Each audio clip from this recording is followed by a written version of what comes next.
The Daily Brad Devotions. Today's reflection with Pastor Jeff Eliscopides.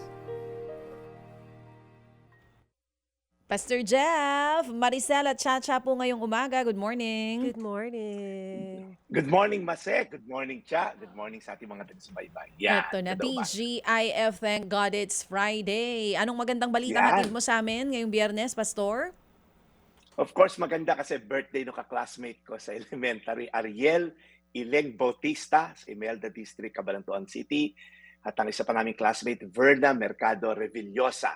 Cha, malakas yung bagyo dito kahapon. Di kami nakapasyal. Red Saan warning. ba kayo, Pastor? Hong Kong. So, Oo. medyo malakas din. Pero di ba, Oo. Pastor, yung Pero- ano dyan, yung warning nila, iba sa atin. Parang kung signal number 3 na sa kanila, number 1 pa lang dyan sa Hong Kong. Oo, kaya Mm-mm. kahapon kala ko mahina lang. Malakas na para sa akin. Anong signal sila dyan ngayon? May red warning sila kahapon eh. Parang color-coded din eh. Pag Oo, black, oo. yun yung talagang sarado yata pati MTR pag black. So, So medyo yan. lumamig-lamig So, kahit papano kasi ang tindi daw ng init dyan ngayon. yes, oo. Mm. Pero anyway, kwento ko lang. So, yun nga, nagkabagyo po. No? And I know, dyan din naman sa atin, medyo binaha. And minsan, pinagdasal nyo ba na sana, alam nyo yon, wala na sanang bagyong dumaan sa Pilipinas, di ba? Pero alam naman natin imposible yun kasi nga nasa Pacific typhoon belt tayo, no? So, minsan ganun din sa buhay natin. Sometimes po, no, pinagdadasal natin sana hindi ako makaranas sa matinding bagyo sa buhay.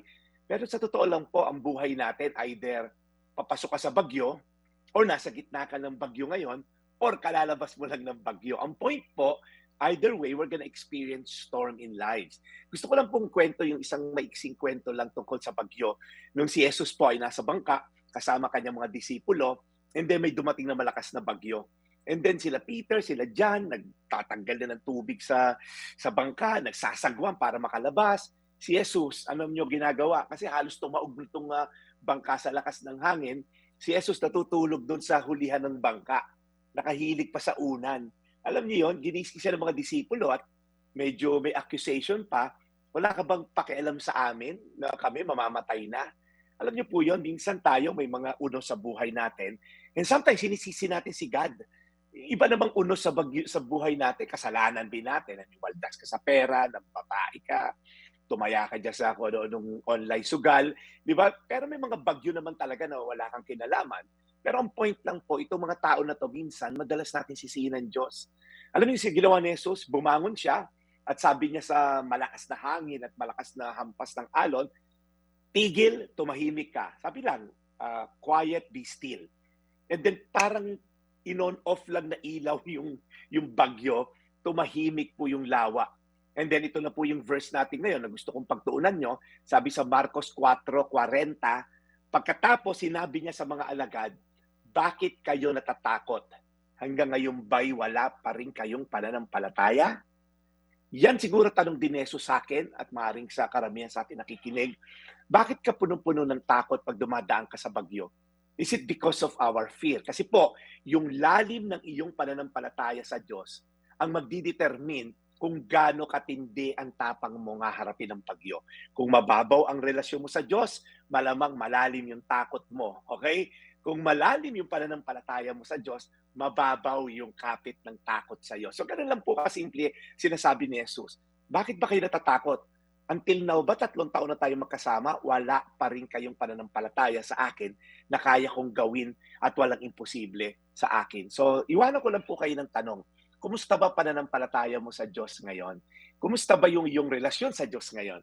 Gaano ba kalalim ang pananampalataya mo na sa gitna ng bagyong pinagdadaanan mo, kaya ka isalba ni Jesus? Kaya niyang patahimikin ang lahat ng uno sa buhay mo dahil ang pananampalataya mo ay naka-anchor sa Kanya. Ulitin ko po, Marcos 4:40, pagkatapos sinabi niya sa mga alagad, bakit kayo natatakot? Hanggang ngayon ba'y wala pa rin kayong pananampalataya? Tayo po'y manalangin. Panginoon, kung pinatigil mo ang bagyo with just mere words, so kami rin, Lord, puhunan namin ang iyang words mo, ang salita mo. Ang kinakampanya ko rito sa Daily Bread for the past 4 years, ang salita mo lamang ang magbibigay sa aming lakas. Your word, Lord God, is our anchor in the midst of a storm. Kaya Panginoon, palalimin mo kami sa salita mo. hindi yung palalimin sa kung ano nung binabrowse sa Facebook, kung ano nung binabrowse sa social media. Lord, lumalim kami sa pagbabasa ng salita mo at lumalim pananampalataya namin sa iyo. Upang pag dumaan ng bagyo, kaya namin sabihin, I know God is with us. It's not the absence of the storm. It's the presence of God in the midst of the storm. Ito po kami dalangin sa pangalan ni Jesus. Amen. Amen. Ang ganda nun, Pastor Jeff. Yung pananampalataya. Ano? Oo. Pero Amen. hanggang kailan ka naman dyan sa Hong Kong, Pastor? Mamaya na yung flight namin. So, by Monday, live na ulit tayo sa Pilipinas. Ay, Yeah. oo. Well, live. Oo. Sana magkaroon ka pa ng enough time para makaikot at gumanda-ganda ang panahon. Maraming salamat sa iyo, Brad Yeah. Jeff. Maraming salamat, Baset. Thank you, Cha, for the time. At again, batiin ko lang din ang aking mga kaibigan Trina at Junjun Galan. Thank you for listening. Darf and Manny Mercado. Ito po yung Daily Brad, your daily dose of inspiration. Nako. Maraming salamat, Pastor Jeff Eliscopides.